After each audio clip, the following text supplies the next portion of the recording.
everybody. This is Love from Above by your sibling spirit guides. I'm Maureen, and this is my brother. Hey, Maureen. Hey, everyone. This is Brian. Hello, Brian. We're so happy to be here. If you can believe it, on this podcast, we share daily channelings we receive from star beings, ascended masters, mythical beings who really exist, and occasionally our ancestors. And today's topic is the living intelligence of crystals. We explore how crystals communicate, how to work with them, and how to connect with them. Brian, you know I love my sparkling gems. What about you? Yeah, and I think I don't think it goes into it in these sessions, but some of the books we've read that covered Atlantis talked about how they used the power of crystals for like transportation, for everything. The whole city was essentially run on crystals for healing, for everything. So, they're people just look at them as pretty rocks or something, but there's a lot more to crystals than we know. And the three pyramids at Giza, they were originally covered with each with a different color of crystal, is my understanding. So, yeah, really making them a transponder. So, do you want to go into our first session for these podcasts, we go through our archives and we pull out sessions on relevant topics. And so the first one is from January 15th, 2024 on using crystals from the Star Being group called Aura. Right. So they start, we appreciate your admiration of our natural state. We acknowledge your strong connection with your beloved brother. These bonds can be strengthened through the sharing of crystalline objects. They suggest that we each keep a crystal close to our body, in a pocket, or close to the heart. Then, next time we meet, we exchange the crystals. He said, "Is that correct?" They said, "This is indeed. The crystal must be held close to the bodily frame during the shared meditation periods. The amplify fortitude of these crystals will uniquely bond the two beloved sibling pairs. We shall provide further instructions. For now, the charging process during meditations." And then they said, "We wish to correct previous statements that might be misconstrued. The placement of the crystal behind the head, at the neck, at the heart, at the throat, beneath the feet, at the base of the spine. These are positions which can magnify the the crystals." So, they said you both have crystals, use them. The crystals have magical powers.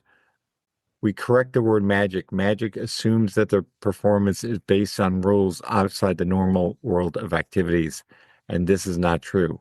However, you and your beloved brother have the tools. Utilize them. Be inventive. There's no right or wrong way to utilize a crystalline structure. They shall speak with you and direct you if you choose to ask, but ignoring their tremendous properties. And then we lost the thread. But anyway, they go on. We wish to commend both you and your brother for your unfailing trust in our wisdom and direction. Your faith is deeply appreciated. So, Maureen, we used to do this. We sort of got away from this, right? Well, actually, I didn't, Brian. So we did it once, and then I carried those crystals with me always. And you recently gave me, do you remember you recently gave me like a little pink crystal? And I carried the first crystal we exchanged, and then I carried another crystal that I was preparing to give you to the next time. And then I was carrying in a little red bag that third crystal you recently gave. And then a recent flight, I lost it. But you know what? I never feel like it's lost. I feel like it went to somebody who needs it. You know what I mean? I had been charging those crystals for more than a year and someone got them and they needed it. But yeah, reminder to us that we should do this process because imagine that, imagine that we're both charging crystals in our heart every day with our meditations. Oh my gosh, what could be a better gift, Nothing. Yeah. Yeah. So anyway, we encourage, listeners out there to do the same with someone else they love or something, and so as a way to connect more. But do you want to go on the next one?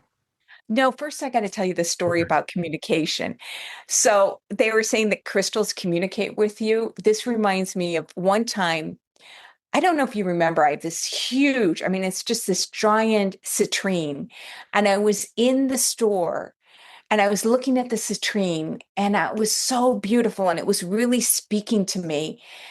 And I was like, I really wanted it, but it was a big citrine. So, it came with a big price tag. It wasn't that much money, but it was more than I wanted to spend. And so I was like, nah, I looked at it, and I decided, no, I'm not going to spend that money on that. I'm not. And I had gone to this crystal store. It was like an hour away from my home. And I was driving back, and the crystal came clearly into my mind and spoke and said, I am a crystal of wealth. Do you not think that I shall replenish the outlay of cash for the it requires for you to purchase me? So I turned around and I got the crystal. Can you believe it, brother? That's funny. That's amazing. Yeah, and you know what? I had a friend who was really big into crystal skulls and like really communicated with the crystal skulls. So there's definitely, I mean, have you, and you're so intuitive, have you communed with crystals as well? No, but they do have. uh, We've got direction. Remember, at one point they asked me to put crystals in my backyard, and I got the sort of raw crystals from that one place by me, not the polished crystals, and I placed them all over, the backyard. And so, I mean, I have them all around. I have them right here on my desk. I have them, by my bed. I have crystals all over, but I'm not, I don't know that I've got a message like that, but I do appreciate them. Yeah. Yeah, they are very special indeed. So anyway, this next one is on a really a special event that happened to me. So this is from January 22nd, 2024, and these are about gosh, crystal, there were beans in the stone. Anyway, I'll get into it. Dearest one, we indeed come to converse with regard to our numeric equations to seek balance within yourself, attracts and draws like-minded experiences, people, and opportunities. It's like setting the table for an important guest. Everything must be in alignment. The chicken is prepared to perfection. The glasses are cleaned. Imagine if the important guests arrive and nothing is prepared. In this way, to correct the inner mutations that occur during a long lifetime is required to set the table, to set the stage for a benevolent future. We shall assist with clearing away the clutter, as it were, with your agreement, of course. And I said, yes, please. I passed along the agreement for my brother as well. And then they said, no, he needs to agree on his own. So we get to the law of free will. Then they said, that is all, dear one. Relax and enjoy the many gifts placed before you. These days are short, yet present fantastic opportunities to advance the soul, which you and your brother are both seizing. Then it goes into the stones. So I have to tell you, at the time I was staying in the Hilton, Bahrain, and I stayed there for a while. I want to say like 2 weeks. And in my bathroom, like it was all like granite. And I just looked at the granite and it like looked like faces looking at me and the swirls within the granite. I'm like, those definitely look like faces and like people. So I have this practice if there's ever a bathtub, like I'll at night I'll take like a really relaxing bath and I'll turn off the lights. So then that way I can really see the divine, and I could see they were definitely faces, and they were there was a lot of movement within the, and it kind of freaked me out because when I first saw that, and I know I talked to you about that, Brian, when I first saw that, I was afraid that like those beings were like trapped in the stone. So then they go on to explain this, and they say the stones, the stones. Remember the utilization of these precious beings that surround you always. And then I said, can you tell me more about the people embedded in the granite of my hotel's bathroom? They said these beings are advanced souls that are not trapped, as you feared, within the granite. They utilize the stone as portals to glimpse upon ones they wish to see, in a similar fashion that you would gaze upon a window.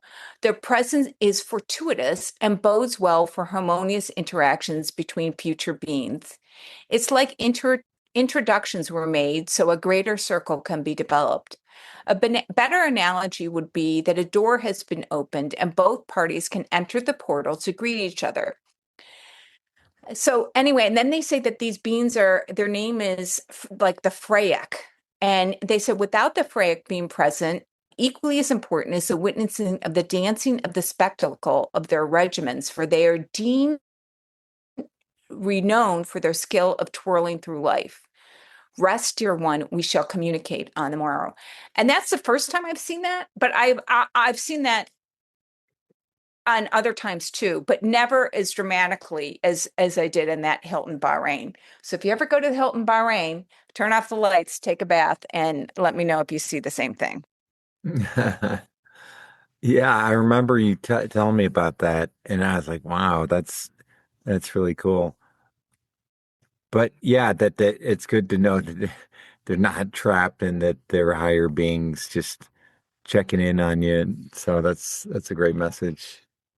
Yeah, it's amazing, isn't it? I mean, Yeah. it's just, it was amazing experience. Like I couldn't wait for the end of the day to turn off the lights and slip into the tub and watch what was going on. I mean, it was just honestly, it was crazy. I mean, it was really, really crazy, but I'm grateful to have witnessed it. And I'm grateful that they were indeed not trapped in the stone. So it was just a window, it was like I was an animal in the zoo and they were taking a look, they were taking a look at me. Yeah, something like that. Yeah. So I'll go on to the next one, November 26th of 2024, communication with crystals and the energetic connection. I wish to acknowledge those who have reached out and communicated with us. We are prized for our immense beauty and we carry ourselves with interminable grace. These are crystals that are speaking.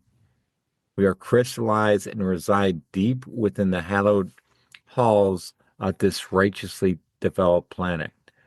We sing our songs to all who can hear the righteous of our instructive melodies.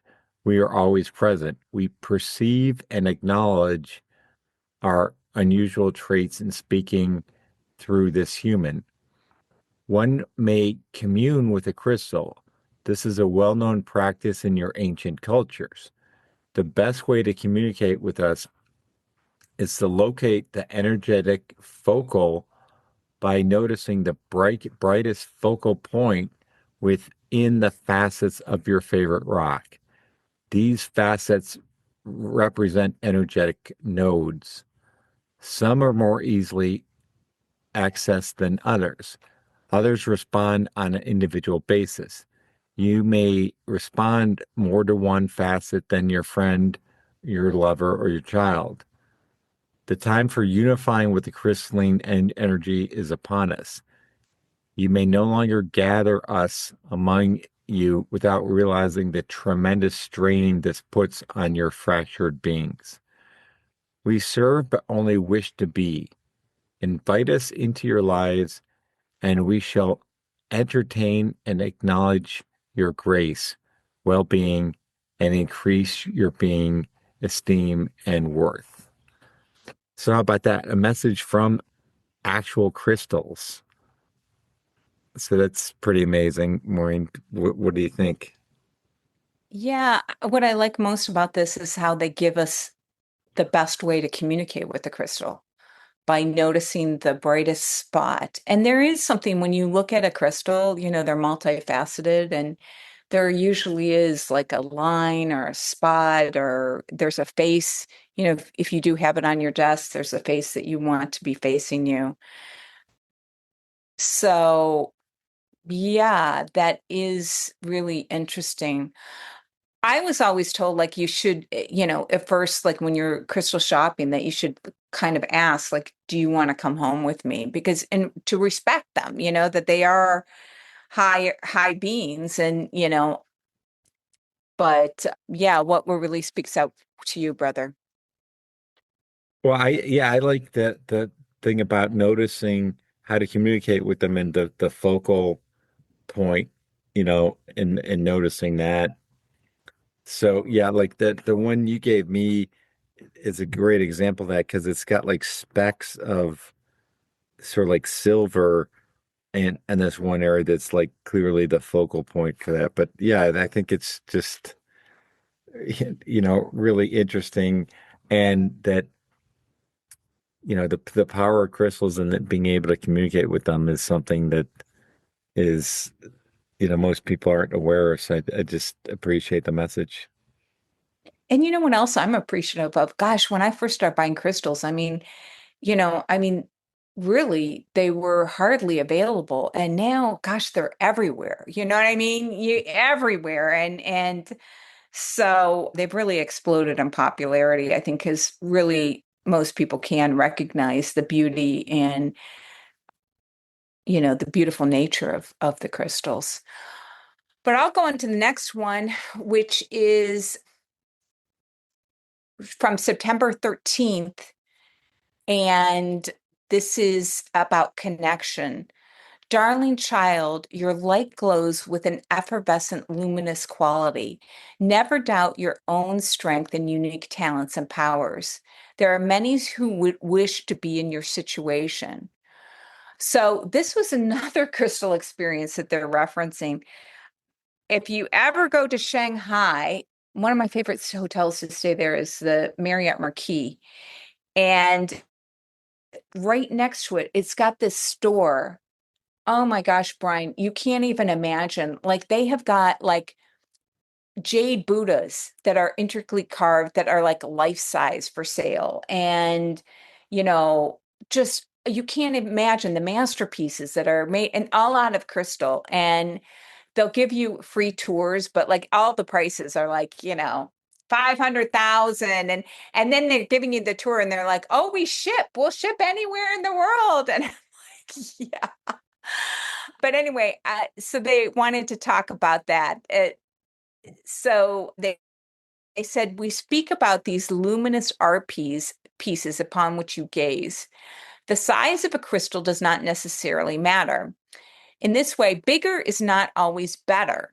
The heartfelt touch between the recipient and the crystal's owner are the most important thing. Now, new visuals are coming through. We need to compare these bonds to those of your beloved teddy bear. Would you change your beloved bear with his worn fur and missing nose for a brand new bear? No. Of course, your bond is deep. The same is true with a beloved crystal reaching for the heartfelt connection. With a crystal the size of your thumbnail is more important than the ostentatious showpiece that would dominate the entry of a large home. Isn't that interesting? Yeah, it is because you go in those crystal shops and you see those huge crystals, but I like that they said it's not the size. The bigger is not always better.